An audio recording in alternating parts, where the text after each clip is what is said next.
प्रिय विद्यार्थी साथियों, इस समय शहीद भीमा नायक शासकीय स्नातकोत्तर महाविद्यालय बड़वानी में बीए, बीकॉम, बीएससी सेकेंड एवं थर्ड ईयर तथा MA, MCom, MSc third semester के विद्यार्थियों के एडमिशन नवीनीकरण के ऑफलाइन फॉर्म भरे जा रहे हैं।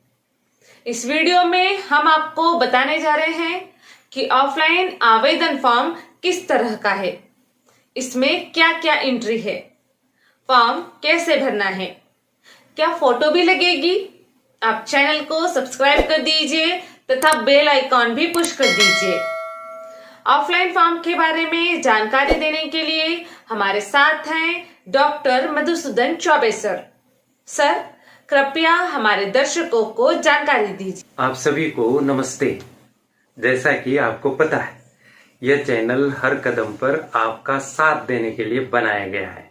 इन दिनों कॉलेज में जमा हो रहे हैं ऑफलाइन फॉर्म और documents. BA, BCom, BSc second year और फाइनल तथा MA, MCom, MSc third semester वाले विद्यार्थी इन दिनों कॉलेज आकर अपने फॉर्म जमा कर रहे हैं।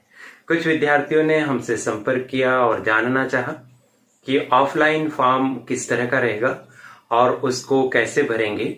कुछ एंट्रीज में कुछ विद्यार्थियों को कठिनाई आई, तो हम आपके सामने फॉर्म डिस्प्ले भी कर रहे हैं और साथ ही उसमें जो एंट्रीज है वो बता रहे हैं। विद्यार्थी साथियों, बहुत ही सरल सा ये फॉर्म है, इसको हम आसानी से भर सकते हैं।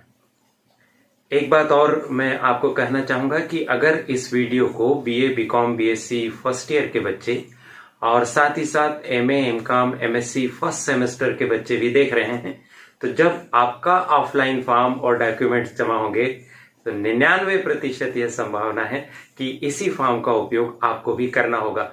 यदि आपने वीडियो देखना प्रारंभ कर दिया है तो अंत तक देखिए, यह जानकारी आपके जरूर काम आएगी।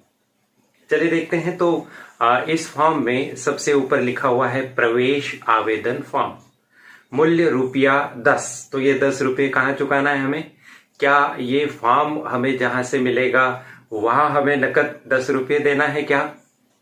ये फॉर्म आपको मिल रहा है एडमिशन कमिटीज के माध्यम से, लेकिन आपको ये 10 रुपये वहां नहीं देना है, बल्कि जो फीस का चालान आप भरेंगे उसमें ये 10 रुपये ऐड हो जाएंगे।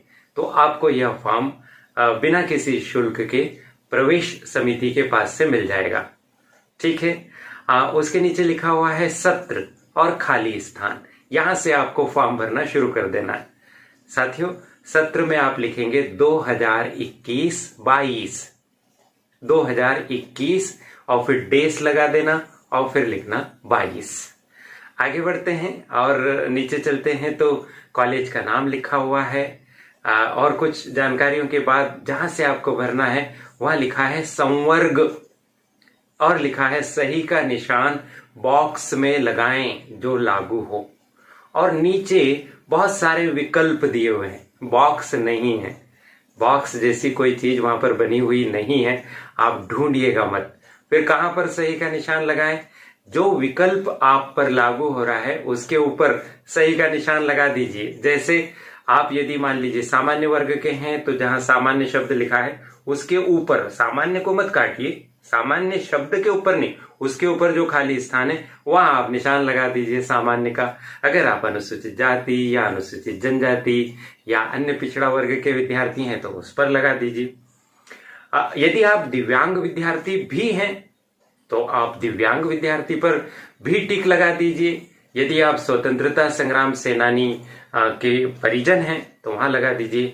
फिर उसके बाद हिंदू, मुस्लिम, सिख, ईसाई, बौद्ध, जैन ये विकल्प दिए हैं। इनमें से जिस विकल्प के अंतर्गत आप शामिल हैं उस पर टिक लगा दीजिए। इसका मतलब ये हुआ कि यहाँ पर एक से अधिक टिक हो सकेंगे।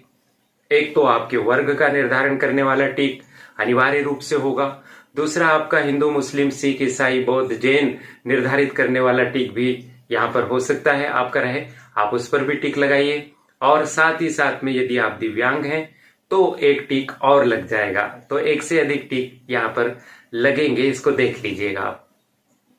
आगे बढ़िए तो अब आप दूसरी तरफ देख पा रहे हैं कक्षा।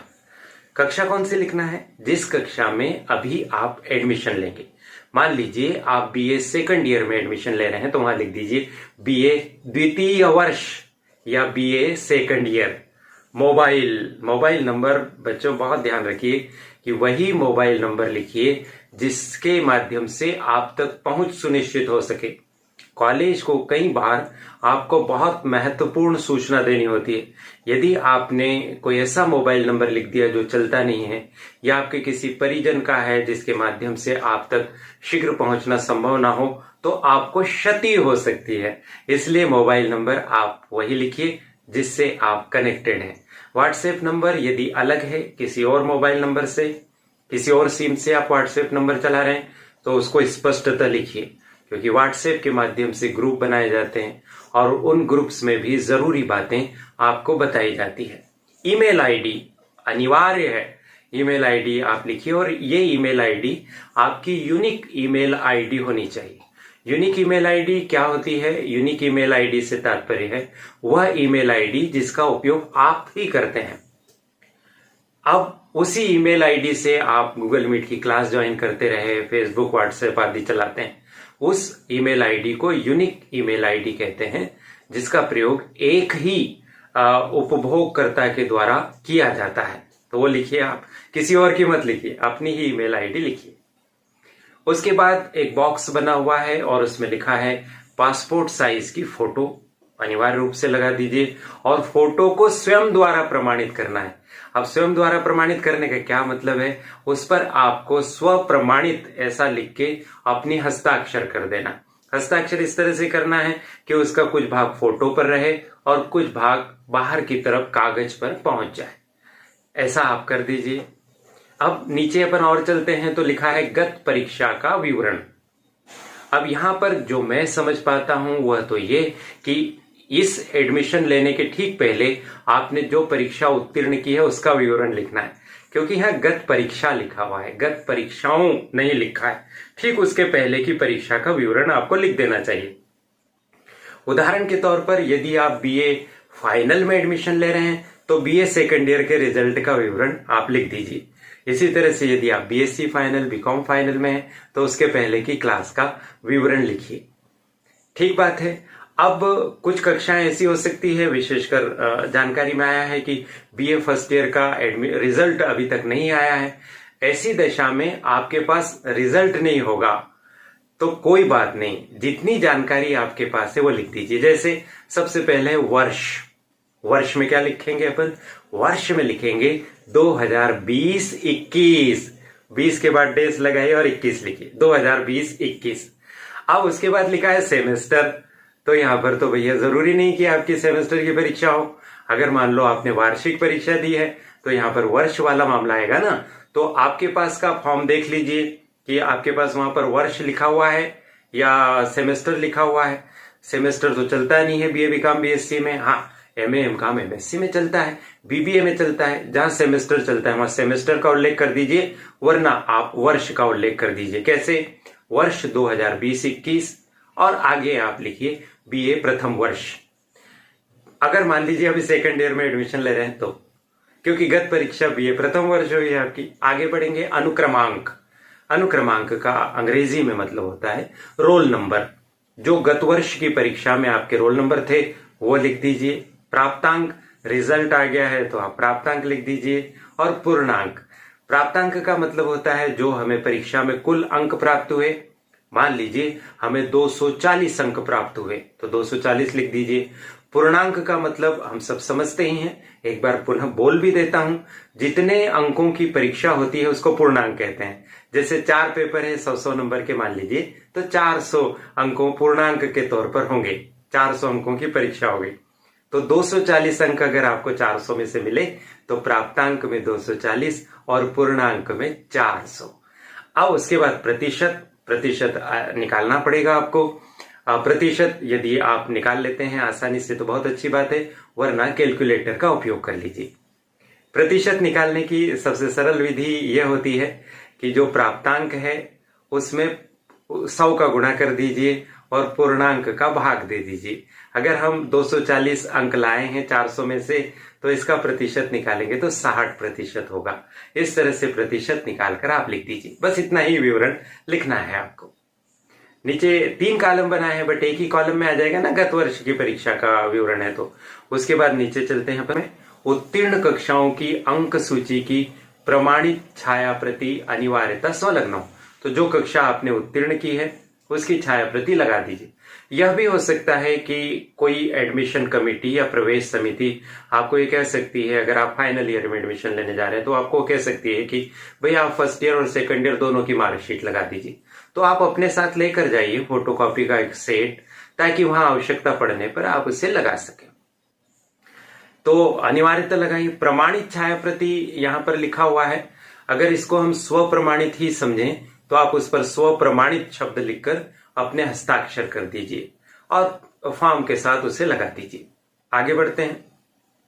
जन्म तिथि अंकों में आपको पहले लिखना है।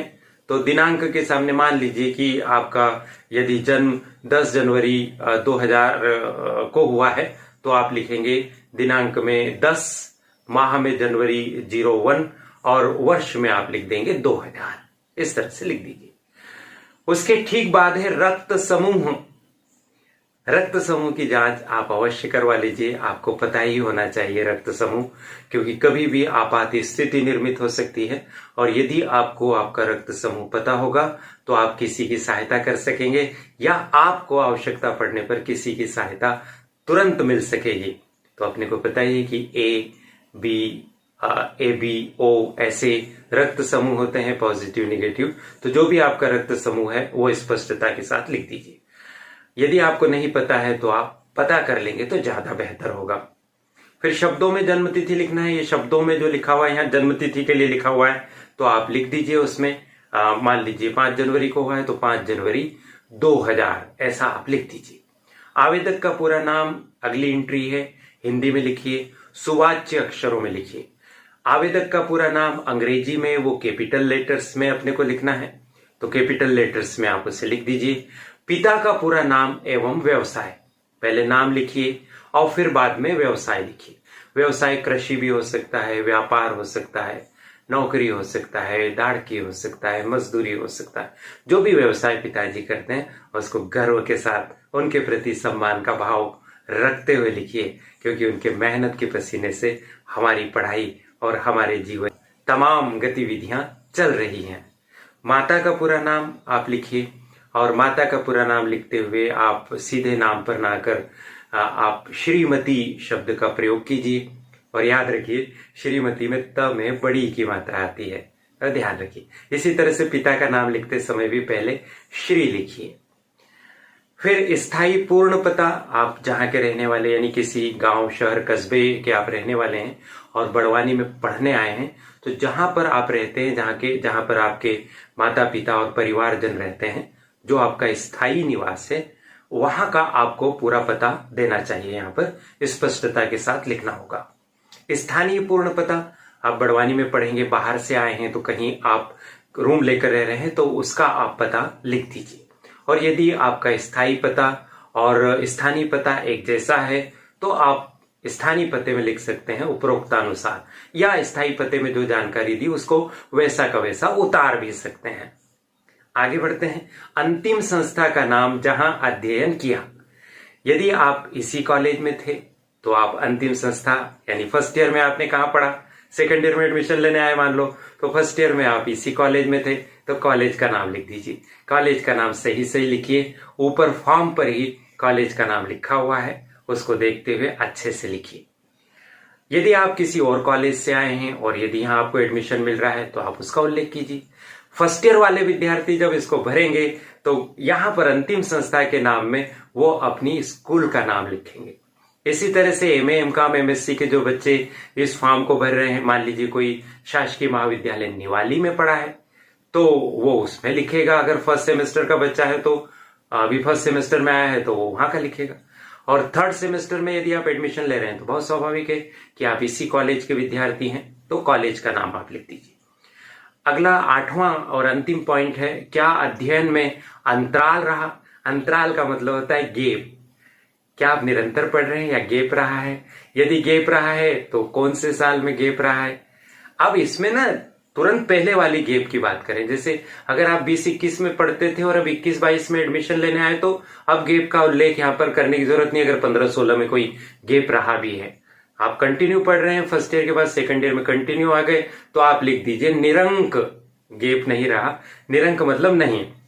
और कारण में भी लिख दीजिए निरंक, खाली कुछ नहीं छोड़ना चाहिए। कुछ बच्चे डेस लगा देते हैं तो वो भी चलेगा, बट नी र के ऊपर बिंदी और कमल का क निरंक यदि आप लिखेंगे हिंदी में तो अच्छा रहेगा, ज्यादा अच्छा प्रभाव पड़ेगा। अब उसमें एक चीज और लिखी है, शपथ पत्र संलग्न करें। इसका क्या मतलब है? यदि आपका गैप रहता है ना तो कोर्ट में जाकर आपको एक गैप सर्टिफिकेट बनाना होता है और वो उसके साथ लगाना होता है। यदि आपका गैप नहीं है तो वो आप पर लागू नहीं हो रहा। आप उसकी चिंता मत कीजिए कि शपथ पत्र कहां से लाऊं, बनवाने कुछ बच्चे चले जाते हैं, कई बार जानकारी का अभाव होता है, तो आप ऐसा मत कीजिए। उसके ठीक नीचे है आवेदक के हस्ताक्षर। अब हस्ताक्षर कहां करें? ये जो लिखा हुआ है ना इसके ऊपर करना है, पहले हस्ताक्षर करना है और उसके नीचे लाइन आ जाएगी आवेदक के हस्ताक्षर। इसके नीचे नहीं करना है, आवेदक के हस्ताक्षर जहां लिखा हुआ है उसके ऊपर करना है। यानी और स्पष्टता से कहूं तो आप अपना फॉर्म देख रहे हैं यदि, तो आप उसमें देखिए कि ऊपर लिखा है शपथ पत्र संलग्न करें, नीचे लिखा है आवेदक के हस्ताक्षर, इसके बीच में जो स्पेस है ना वहां साइन करना है। और साइन वही कीजिए जो आपके मान्य हस्ताक्षर हैं। विद्यार्थी साथियों, कोशिश कीजिए कि आप स्वयं ही फॉर्म भरें और आप स्वयं इसमें एंट्री करें। किसी पर बार बार इस तरह से निर्भर रहना ठीक नहीं, और अपने खुद के हस्ताक्षर करें। कई बार अंक सूची लेने आदि में अगर किसी और ने हस्ताक्षर बना दी, कभी बायदी वे ऐसा हो जाता है तो दिक्कत आ सकती है। तो ये हो गया आपका फॉर्म। अब इस फॉर्म के पीछे भी कुछ एंट्रीज है, वो आपको नहीं करनी है। वो एंट्री प्रवेश समिति के द्वारा की जाएगी। लेकिन कभी कभी ऐसा कह दिया जा सकता है कि भाई आपके जो विषय हैं वो इसमें लिख दीजिए। अगर मान लीजिए प्रवेश समिति कहती है कि यहाँ पर भी आप लिख दीजिए, तो लिख दीजिए। उसमें सिंपल सा केवल सब्जेक्ट के नाम आदि लिखने हैं। ये हो गया आपका फॉर्म। फॉर्म के साथ आपको एक कार्ड भी मिलेगा। अब इस कार्ड में भी कुछ एंट्रीज हैं, उसको समझ लीजिए आप। हम कोशिश करेंगे कि स्क्रीन पर आपको कार्ड का प्रारूप दिखा सके। सबसे पहले लिखा है प्रवेश पत्र और उसके बाद लिखा है सत्र 2021-22 हम लिख देंगे। विद्यार्थी का नाम, आप अपना नाम लिख दीजिए। पिता का नाम, अपने पिताजी का नाम लिख दीजिए। कक्षा, जिस कक्षा में एडमिशन लेने आए हैं वो कक्षा लिखिए। स्वीकृत विषय, जो विषय आपको पढ़ने के लिए मिलेंगे वो आपको इसमें लिखना है।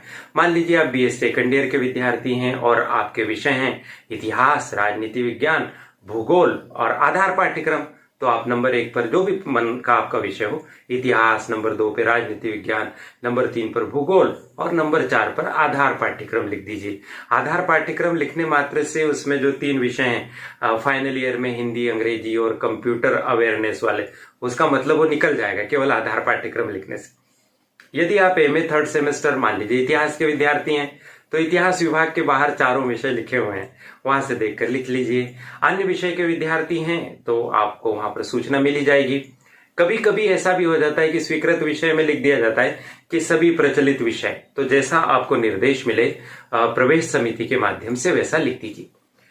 अब इस कार्ड के आप दूसरे हिस्से पर आइए तो वहां पर जाति वर्ग लिखा हुआ है, तो जो आप पर लागू होता है अजा यानी अनुसूचित जाति, एससी जिसको अपन कहते हैं, अजजा यानी अनुसूचित जनजाति जिसको अपन एसटी कहते हैं, पिछड़ा यानी ओबीसी, सामान्य वर्ग जनरल, मेधावी असंगठित, इतने सारे वर्ग इसमें दिए हैं।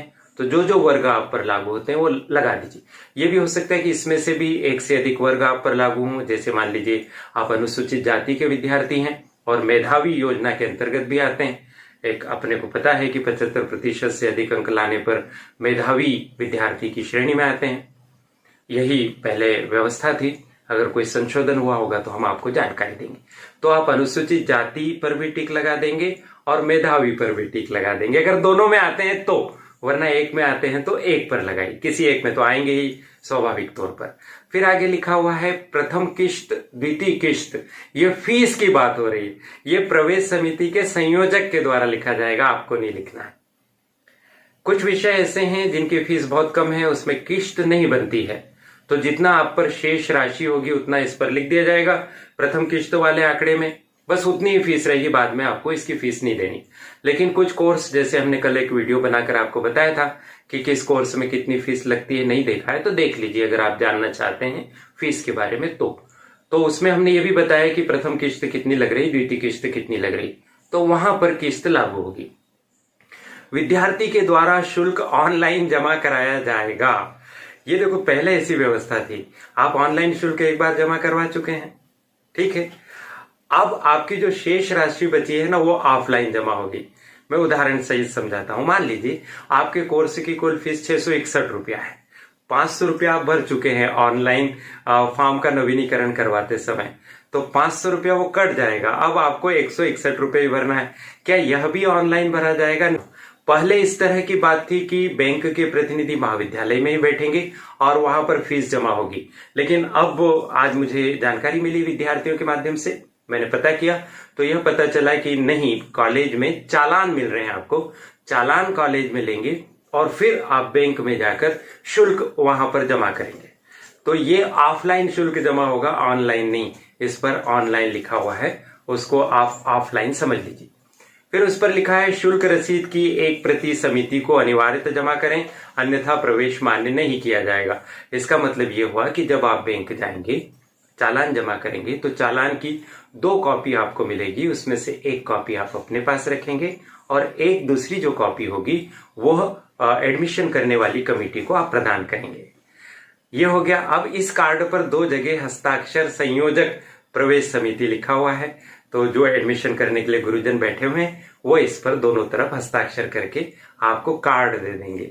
इस कार्ड को लेकर आप चालान की विंडो पर जाएंगे, वहां पर आप यह कार्ड जमा करेंगे। बदले में आपको चालान की एक प्रति मिलेगी, उसके एक हिस्से पर कुछ लिखा हुआ रहेगा कि कितनी फीस भरनी। आप उसकी समस्त कॉपी कर लीजिए, चालान में जो जो एंट्री है वो ठीक से कर लीजिए और उसके बाद बैंक चले जाइए। बैंक से फीस जमा करने के बाद वापस समिति के पास आइए और समिति को चालान की एक प्रति प्रदान कर दीजिए। इस तरह से यह आपका फॉर्म भी भरा जाएगा और ऑफलाइन एडमिशन की व्यवस्था भी हो जाएगी। मुझे यह जानकारी साझा करने का अवसर मिला, मैं आपको अपनी कुछ बातें बता सका। इससे जरूर आपको कुछ न कुछ सहायता मिलेगी। इस प्लेटफॉर्म को उपलब्ध कराने के लिए करियर एडवाइस चैनल और उसकी संचालिका प्रीति गुलवानिया जी का बहुत बहुत आभार। आप सभी को शुभकामनाएं, आपका कार्य निर्विवाद संपन्न हो सके। बहुत बहुत धन्यवाद। धन्यवाद सर। विद्यार्थी साथियों, आप ऑफलाइन फॉर्म के बारे में जान गए हैं।